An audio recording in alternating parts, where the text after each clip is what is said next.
definition of peace with good character. So, sinasabi po dito na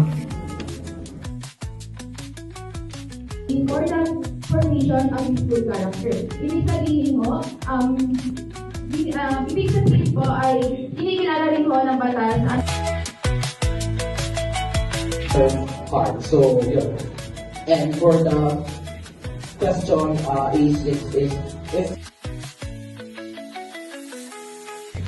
emotional abuse. So, cyberbullying occurs to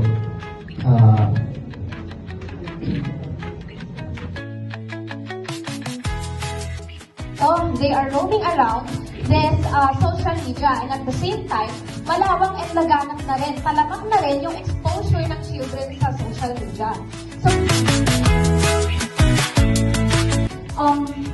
exploitation and harassment and predatory behaviors can be happen at one message. And we all So, the recommending of other discipline method is not, I think it's not necessary. Kung sinabi mo na dangerous ba yung sa bata is, yes, kasi sila yung mas madalas na nakakaranas ng trauma. And then sila din yung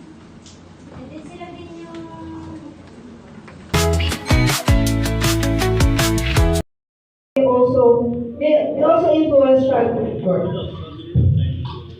And also, a society without consequences is a society without accountability. Parents using physical force to discipline aims to teach. 4. So, how can authorities objectively determine whether physical discipline has crossed the line? So, sa N4 naman, So, can you give an example? Ano ba yung moderate na yon? Ganun na lang, sige, ganun na lang. Even ng example, paano ba yung moderate parenting or whatever.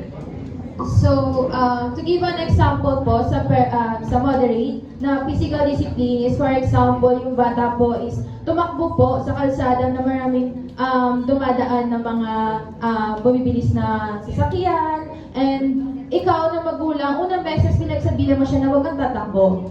And since makulit and child or yung mga bata tends to be curious or to be mischievous,